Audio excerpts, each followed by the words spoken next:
Good morning, everybody. This is Gaurav Sharma, and today I am here once again with a new topic, that is A Tale of Two Cities, written by Mr. Charles Dickens. So we will be simply talking about A Tale of Two Cities in a different perspective. I will use my analogies to connect this work with our daily life. Okay. So here we go. It is actually a historical novel. First of all, we should have fair idea, है ना? What kind of novel it is? Historical.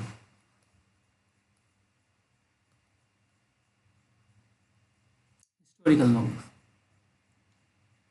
ये base बना के लिखी गई है एक famous historian कह सकते हैं,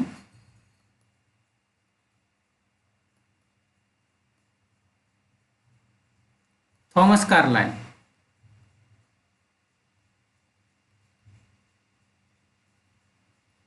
इनके द्वारा रचित एक बुक है फ्रेंच रिवॉल्यूशन।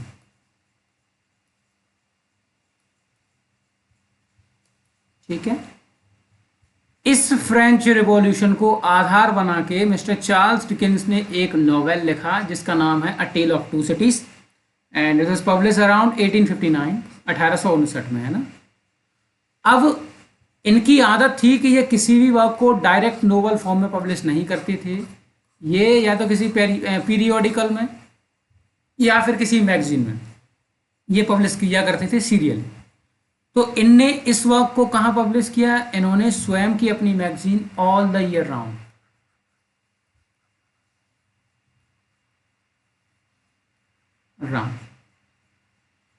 इसमें इन्होंने सबसे पहली बार टेल ऑफ टू सिटीज को पब्लिश किया। दो ऐसे व्यक्ति थे जिनसे मिस्टर चार्ल्स डिकेंस इन्फ्लुएंस हुए थे। पहले थे थॉमस कार्लाइल और दूसरे थे मिस्टर सर वॉल्टर स्कॉट।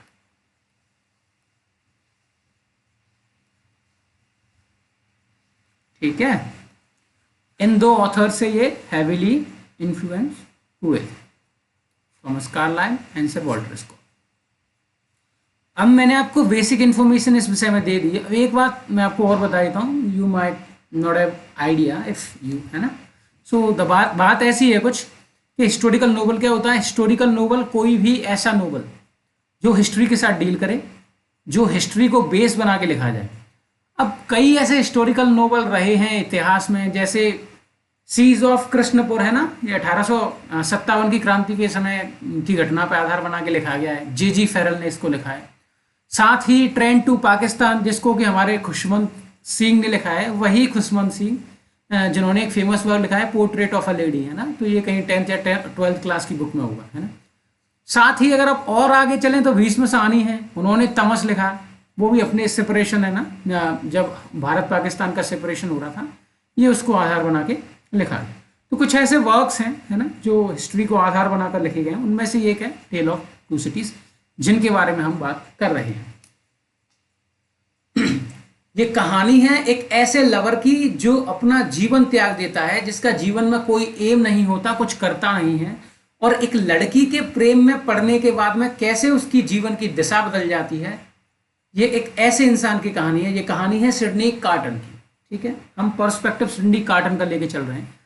बहुत हीटेड और डिबेटेड थिंग है कि कुछ लोग मानते हैं चार्ल्स डार्ने को इसका प्रोटागोनिस्ट, वहीं कुछ और लोग मानते हैं सिडनी कार्टन को, है ना। तो ये कुछ चीजें हैं।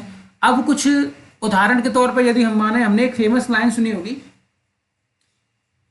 एक्चुअली ये बोली जाती है चंबल के एरिया में, है ना, मध्य प्रदेश में, मुरैना ग्वालियर साइड में, कि तैसे ताके नदी नवारे, तैसे ताके भरका, तैसे ताके माताई बाप, तैसे ताके लड़का। ये रीजनल प्रोवर्ब है ना, you might not have idea, so I am just giving a brief what it is actually. So ये बात कुछ ऐसी है कि जैसी नदियां होंगी ना, वैसा ही उनका भराव वाला स्थान होगा। मतलब जो जल जहां जा रहा है, इकट्ठा हो रहा है, वो उसी प्रकार का होगा। बिल्कुल उसी प्रकार जैसे किसी के माता पिता होंगे, उसी प्रकार उनके बच्चे होंगे, है ना। तो माता पिता कहीं ना कहीं, माता पिता से बच्चे गुण लेते हैं। तो उसी प्रकार ये जो कैरेक्टर है इसमें चार्ल्स डार्ने, इस इंसान को सजा मिलती है केवल और केवल एक फैमिली से होने की, और उस फैमिली का नाम है ये एवरमॉन्ट फैमिली। केवल इसका पाप ये है कि ये एवरमॉन्ट फैमिली में एवरमॉन्ट फैमिली में जन्मा है, ठीक है। तो आप देख सकते हैं कि कहीं ना कहीं जो जो हमारी अवधारणाएं पुरानी चली आ रही हैं, डिकिंस उनको प्रोजेक्ट करने की कोशिश कर रहे हैं कि यदि इसके पापा, इसके चाचा जी पापी रहे हैं तो ये भी निश्चित सिनिस्टर होगा, है ना, सिनर होगा, समझ रहे हो आप। तो ऐसी आइडियोलॉजी को लेके इन्होंने वर्क्स लिखे हैं। हम धीमे धीमे आगे बात करते जाएंगे और सोसाइटी से जोड़ने का प्रयास भी करेंगे। हमारा पहला कैरेक्टर है Charles Darnay, a French aristocrat who rejects his family's cruel legacy. The Evremonde family से बिलोंग करता था, है ना, and moves to England. England चला जाता है। इसके परिवार वालों के लक्षण कुछ ठीक नहीं थे, लोगों को परेशान करते थे, है ना। और कहते हैं जब ये जो नोवेल लिखा गया, ये फ्रेंच रिवॉल्यूशन को आधार बना के लिखा गया है। फ्रेंच रिवॉल्यूशन एक्चुअली हुआ क्यों था? फ्रांस में बहुत ज्यादा गैप आ रहा था, गरीब ज्यादा गरीब हो रहा था और पैसे वाले एरिस्टोक्रेटिक ज्यादा एरिस्टोक्रेटिक। बात केवल इतनी नहीं थी, जो लैंडलॉर्ड्स थे वो प्रेशराइज करके काम करवा रहे थे, ढंग से वेजेस नहीं दे रहे थे, गैप बढ़ता चला जा रहा था, गरीब परेशान थे, उनके हकों की बात नहीं हो रही थी। तब किसानों ने, पीजेंट ने, सबने मिलके जो है एक प्रोटेस्ट किया, कह सकते हैं। पहले थोड़ा प्रयास किया, सुधार हो, सुधार की गुंजाइश ना बची, तब जाके तकरीबन 1789 से लेके 1799 के बीच में यहाँ जो है फ्रेंच रिवॉल्यूशन फैल गई, ठीक है। और फिर आगे आपको रिस्पॉन्स तो पता ही है क्या क्या हुआ। बेस्टिल के किले पे हमला हो गया, है ना। और जो फिलिप 14 था ना, जो उसका सर कलम कर दिया, है ना, 1416 ऐसा ही कुछ होगा, याद नहीं आ रहा एक्चुअली, है ना, सर कलम कर दिया। तो इसके परिणाम स्वरूप हम देख सकते हैं बहुत बदलाव हुए, पूरी तरह से सिस्टम चेंज हो गया, राजाशाही तंत्र को बदल दिया गया। तो कुछ ऐसी मेजर इवेंट्स थी जिनको बेस बनाकर इन्होंने जो है इस नोवेल को लिखा है। तो ऐसी ही किसी रिच एरिस्टोक्रेट क्लास से ये बिलोंग करता है चार्ल्स डार्ने। तो जब ये इंग्लैंड में आता है तो ये शादी करता है लूसी मैनेट के साथ। आपको याद रखना है, लूसी मैनेट वाइफ है चार्ल्स डार्ने की और पोती है मिस्टर मैनेट की, अलेक्जेंडर मैनेट की। याद रखना है ना, रिलेशन आपको याद रखना, आगे हेल्प करेगा। Imprisoned during the French revolution. क्यों इसको इम्प्रिजन किया गया? क्योंकि इसके पिताजी, इसके चाचा जी के पापों की सजा इसको मिल रही थी। बाद बाकी इस बेचारे का कोई कसूर नहीं था, ये केवल एक रिच क्लास में पैदा हुआ था, ये इसका कसूर था, है ना। And sentence to death but ultimately saved, है ना। आगे बताऊंगा कैसे सेव किया गया। ये रिप्रेजेंट करता है ऑनर को, सेक्रीफाइस को and the hope of moral redemption, है ना। चलिए अगले कैरेक्टर पर चलते हैं।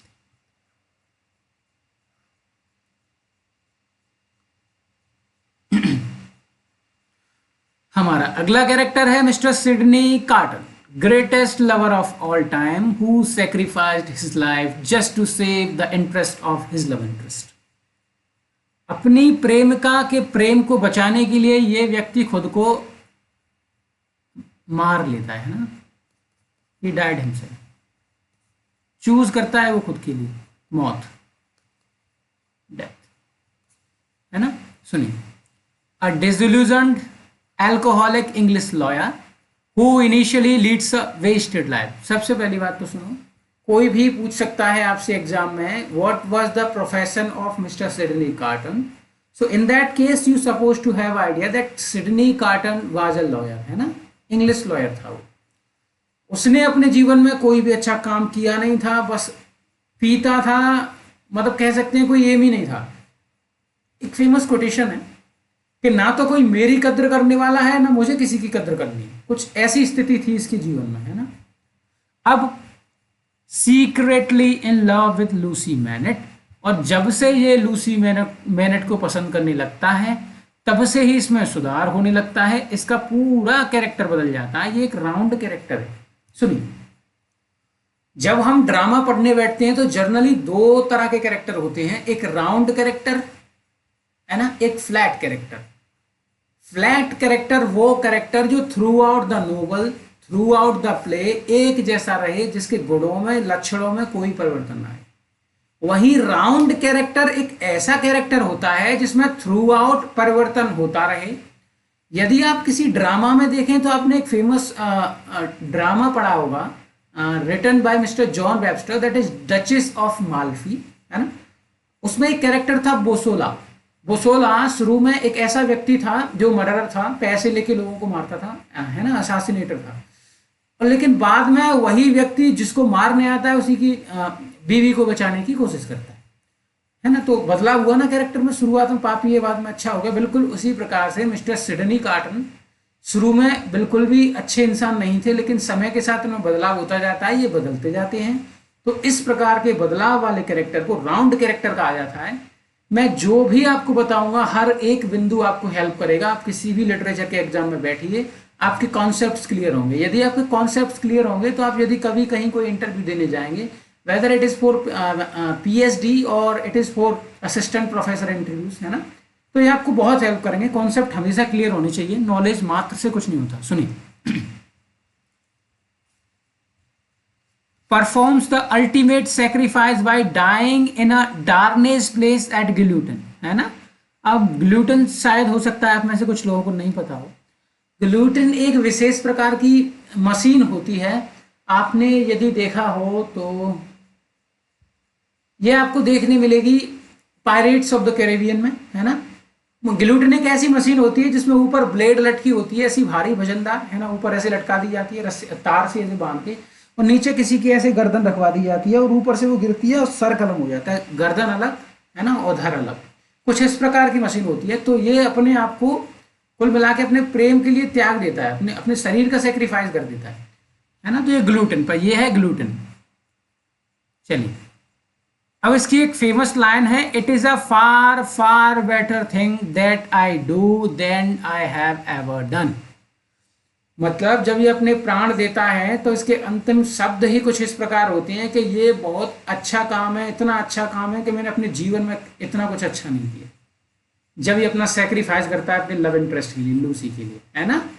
अब ये क्या रिप्रेजेंट करता है? ये करता है रिडेम्पशन एंड रिसरेक्शन। रिडेम्पशन और रिसरेक्शन कैसे?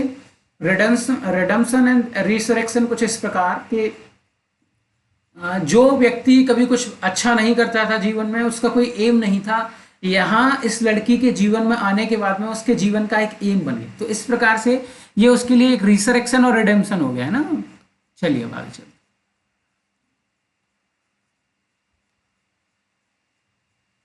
अगला कैरेक्टर है आपका लूसी मैनेट का।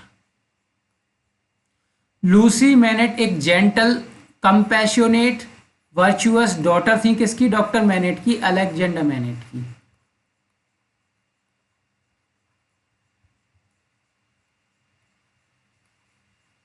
ठीक है, चलिए। और वो शादी करती हैं चार्ल्स डार्ने के साथ, मैंने अभी आपको बताया था। Serves as the emotional and moral centre of the novel. ठीक है, ये बहुत इमोशनल कैरेक्टर है और बहुत ही मोरल कैरेक्टर है ना। इस कैरेक्टर में इतनी दम थी कि इसने नोवेल में 2 लोगों को बदल दिया। पहले तो अपने पिताजी को जो मैड थे, दूसरा कार्टन को जो बहुत केयरलेस था लाइफ को लेके। ठीक है, तो ये बात हो गई लूसी मैनेट के बारे में। हम 1 बाय 1 आगे चलते चलेंगे और कैरेक्टर्स के बारे में थोड़ा थोड़ा बताते जाएं। आइए सर, अब हम बात करेंगे डॉक्टर अलेक्जेंडर मैनेट की। He is Lucy's father, once imprisoned in Bastille। ये एक किला था फ्रांस में, है ना। इस किले में ये 18 साल बंद रहे थे। क्यों बंद रहे थे इसके बारे में आगे बताऊं, सुनिए। Suffers psychological trauma but recovers through Lucie's care, है ना। कुल मिला के जब ये 18 साल जेल में रहे थे तो ये पागल हो गए थे, मैड हो गए थे। ठीक है, तो लूसी जब इनको अपने साथ ले जाती है वापस इंग्लैंड, तब ये ठीक हो जाती है। ये सिंबलाइज करते हैं इनजस्टिस को, रेजिलियंस को। कैसे? इनजस्टिस ऐसे कि इनकी गलती नहीं थी, उसके बावजूद इन्हें जेल में फेंकवा दिया गया, है ना, बेस्टिल किले में। दूसरा, इन्होंने इतना धैर्य रखा था, 18 साल का इंतजार किया, उसके बाद में इनके जीवन में कुछ बदलाव हुए। ठीक है, तो इनको हम एक रेवोल्यूशनरी के तौर पर देख सकते हैं, देख सकते हैं। His past as a prisoner becomes crucial in the trial of Darnay। Trial कह सकते हैं, जो कोर्ट में कोई ट्रायल चल रहा है ना किसी का, वो तो अब आप आगे देखते जाइए, धीमे धीमे आपको समझ आएगा, पूरी कहानी अनफोल्ड करूँगा।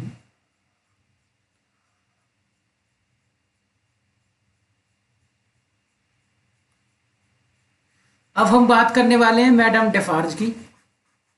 आइए, मैडम डेफार्ज। मैडम डेफार्ज एक क्रूअल वेंजफुल रिवॉल्यूशनरी हैं who knits the name of aristocrats into her register of death।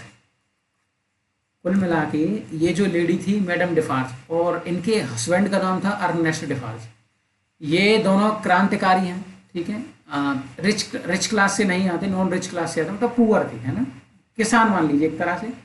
और इनके हस्बैंड का बिजनेस था किसका, वाइन का, है ना, वाइन शॉप होती है। और उसी वाइन शॉप के ऊपर ये रख रहे थे किसको, लूसी मैनेट के पिताजी को, डॉक्टर मैनेट को, है ना। तो बात सुनिए, तो जब जब जो जो एरिस्टोक्रेट मरता जा रहा था उसका रजिस्टर मेंटेन कर रही थी मैडम डेफार्ज। मतलब उनको ऐसा कि उनका नाम काट दिया, आपने देखा होगा, गजनी पिक्चर देखी होगी आमिर खान की, उसमें वो जैसे एक एक करके नाम काटता है कि मैंने इसको ही मार दिया, इसको ही मार दिया, बिल्कुल उसी पर ये रजिस्टर मेंटेन कर रही थी, है ना, madam Defarge. She hates the Evremonde family, है ना, due to past crime against her family. ये मैं आपको बताऊंगा नहीं, बाद में आगे बताऊंगा। Symbol of revolutionary wrath and unforgive vengeance, है ना। कुल मिला के एक ऐसा रिवॉल्यूशनरी जो ये ही नहीं समझता है कि किसी ने यदि गलती की है तो उसको माफ़ी दी जा सकती है। एक ऐसा रिवॉल्यूशनरी, कट करना है तो करना है, सर कलम कर दो, है ना, कोई फर्क नहीं पड़ता, मरता है तो मरे। मतलब कुल मिला के ये बदला लेने की कोशिश कर रही थी और कुछ नहीं। अब ये किसके हाथों मरी, सुनिए sir. Killed by miss Bruce in a climactic struggle, है ना, क्लाइमैक्स में जो है ये मर जाती हैं। मरती कैसे हैं, ये मिस प्रोज के ऊपर, ये जो मिस प्रोज है ना, ये लूसी मैनेट की सर्वेंट है। तो जब ये प्रयास करती है लूसी मैनेट को मारने का, तो मिस प्रोज छीना झपटी में, तो वो गोली चल जाती है, तो वही गोली लग जाती है मैडम डेफार्ज को, और इसी के साउंड से मिस प्रोज जो है बहरी हो जाती है। चलिए आगे चलते हैं।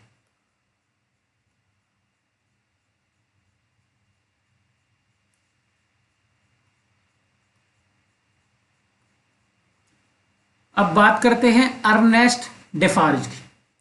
यह है मैडम डेफार्ज के husband, owner of wineshop in Paris, है ना, मैंने आपको बताया।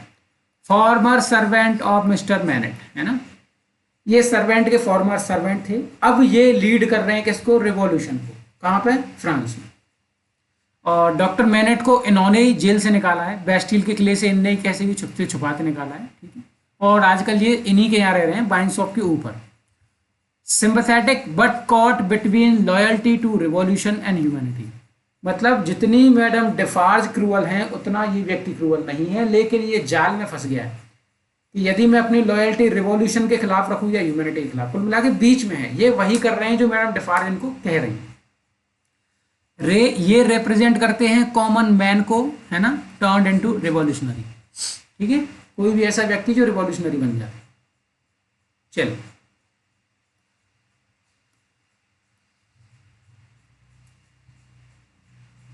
अब हम बात करते हैं मिस्टर जाविस लॉरी की। मिस्टर जाविस लॉरी एक एल्डरली लॉयल बैंकर हैं, और कौन सी बैंक में काम करते हैं, टेलिसन बैंक में। आपको याद रखना है, कोई भी आपसे पूछ सकता है कि मिस्टर जाविस लॉरी का पहले तो प्रोफेशन क्या था, तो आपको पता होना चाहिए कि वो बैंकर हैं। दूसरी बात, कौन सी बैंक में काम करते थे, इनके इसमें आपको आइडिया होना चाहिए कि वो टेलिसन बैंक में काम करते थे, ठीक है। चलिए आगे सुनिए। Friend to Manettes, Manette family के ये फ्रेंड थे, कौन, जार्विस लॉरी, है ना। Helps with Lucie's rescue of his father, ठीक है।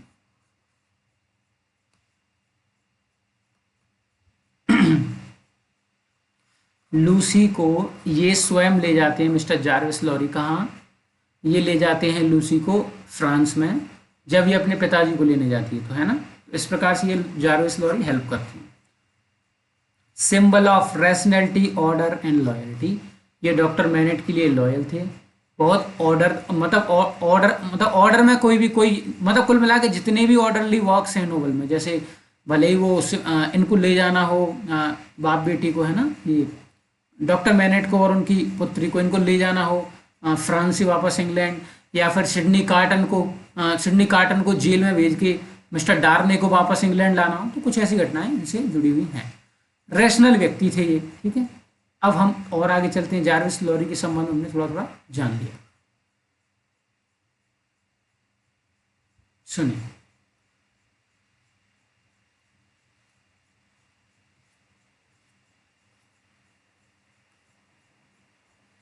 अब हम बात करते हैं मिस प्रोज की। मैंने अभी आपको बताया था, है ना, Miss Pross, Lucie Manette's devoted English governess, protector या सर्वेंट मान लो, ठीक है। कौन है? गवर्नेंस मान लो, प्रोटेक्टर मान लो या सर्वेंट मान लो। फियर्सली लॉयल एंड करेजियस, इतनी करेजियस कि उसकी गोली अपने सीने पर खाने की कोशिश की, है ना। Kills madam Defarge in defence of Lucie and her family, symbol of personal loyalty and maternal love, है ना। कह सकते हैं ये एक तरह से ऐसा प्रोजेक्ट करती है जैसे ये इसकी माँ है, उसको प्रोटेक्ट करती है ना, उसकी गवर्नेंस है। तो ये थोड़ा सा कुछ मिस प्रोज के बारे में हो गया। अब हम आगे चलें और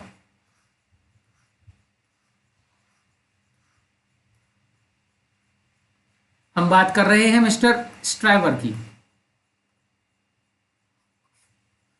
मिस्टर स्ट्राइवर कौन है? A self important lawyer who works with Carton, Sydney Carton, है ना, protagonist, attempts to court Lucie but is rejected. ये कोशिश करता है कि मैं मतलब लूसी को प्रपोज करूं, बट मिस्टर लॉरी जो है डिस्करेज कर देते हैं कि नहीं, आप उसके लायक नहीं हो, वो आपको पसंद नहीं करती है, तो ये फिर कभी प्रपोजल देते ही नहीं है मिस्टर स्ट्राइवर, है ना। Represent ambition and substance without substance, है ना, एम्बिशन शादी की बिना किसी गुण के लक्षण के, है ना। चलिए अब मार्किस डी एवरमोंट, आइए sir. Marquis Saint Evremonde, he is Darnay's uncle, a cruel arrogant aristocrat, ये डार्ने का अंकल है ना। represents the operation and corruption of the aristocracy, ठीक है। चलिए,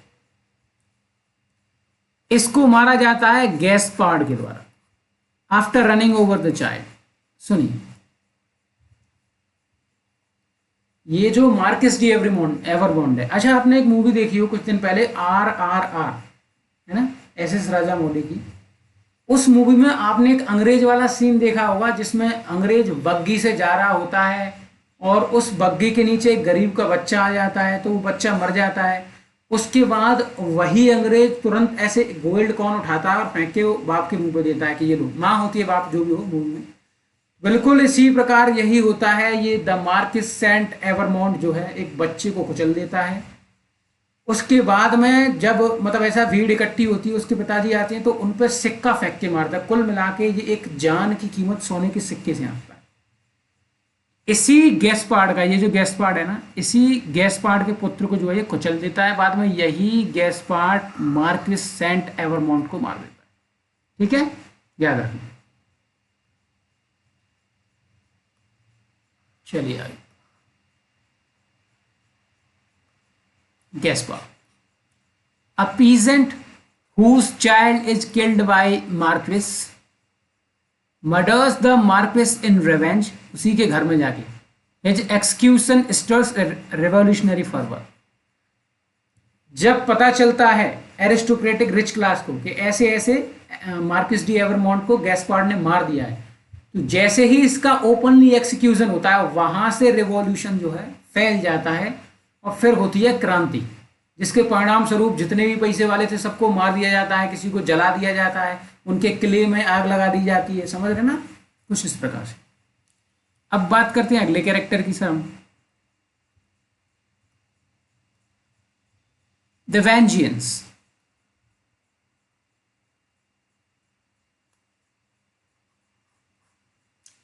A minor character, friend of Madame Defarge, उनके नाम से ही समझ आ रहा है कि, है ना, सी ऑब्लिक ही जो भी है,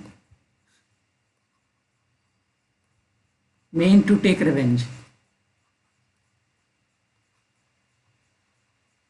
सिंबल है, कैरेक्टर क्या है, represent the mob mentality and collective fury of the revolution. Okay, चलिए याद रखना है किसका क्या रिलेशन है, कौन क्या है ना, पूछ सकता है वो। अब हम बात करते हैं Jerry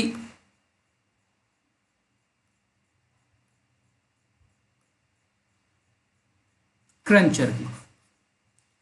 odd job man for Tellson's bank, ये भी टेलिसन बैंक का एम्प्लॉय है।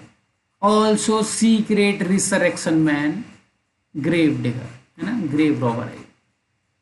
ये व्यक्ति क्या करता है, जो लोग मर जाते हैं, मरने के बाद में उन्हीं में जाके चीज़ें ढूंढता है और निकालता है ना। जैसे अब चूंकि रेफरेंस लगाना ठीक नहीं है, पाकिस्तान में कुछ दिन पहले आपने एक घटना सुनी हो, कोई ऐसा व्यक्ति था जो कब्र खोद खोद के महिलाओं के साथ उल्टे सीधे कृत्य करता था, महिलाओं की डेड बॉडीज के साथ।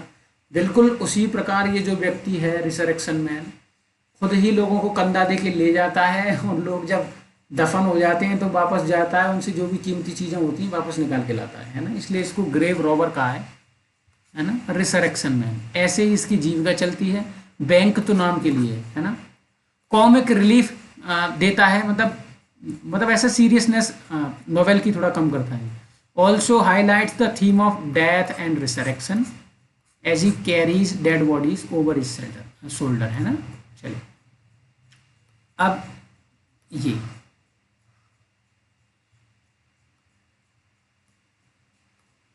Young Jerry Cruncher's curious son, वो जानना चाहता है कि मेरे पिताजी क्या करते हैं। Minor character who reflects his father's actions. चलिए, इसको 31 इंस्टॉलमेंट्स में लिखा गया है। आखिरी बिंदु ये भी आप याद रखना, है ना।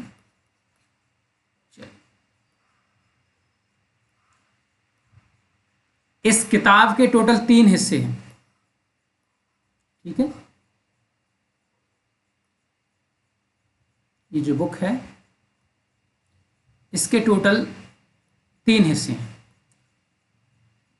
पहला है रिकॉल्ड टू लाइफ, दूसरा है द गोल्डन थ्रेड, तीसरा है the track of a strong, ठीक है। ये 3 हिस्से हैं इसके, 1, 2 एंड 3।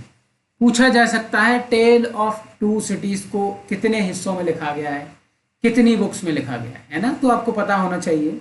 और फिर वो ये भी पूछ सकता है कि कौन कौन से हैं, नाम दे दे, जैसे रिकॉल टू लाइफ हो गया, दूसरा गोल्डन थ्रेड हो गया, तीसरा आपका ट्रैक ऑफ ए स्ट्रॉम हो गया। अब यहीं कुछ और जुबली सेल्स करके चौथा ऑप्शन बना दे।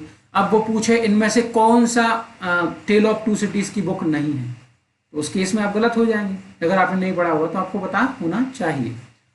तो इस लेक्चर को हम यहीं एंड करते हैं, और मैं उम्मीद करता हूँ आपको पसंद आ रहा होगा। यदि पसंद आ रहा है तो आपके सहपाठियों के साथ शेयर करें।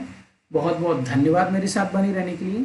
अगले लेक्चर में अगली बार हम फिर से मिलेंगे, समरी को कंटिन्यू करेंगे। Thank you very much. इसमें मैंने केवल कैरेक्टर के बारे में डिस्क्रिप्शन दिए है ना। चलिए आगे चलते हैं। बहुत बहुत धन्यवाद आपका। अगली क्लास में मिलते हैं, तब तक के लिए बाय।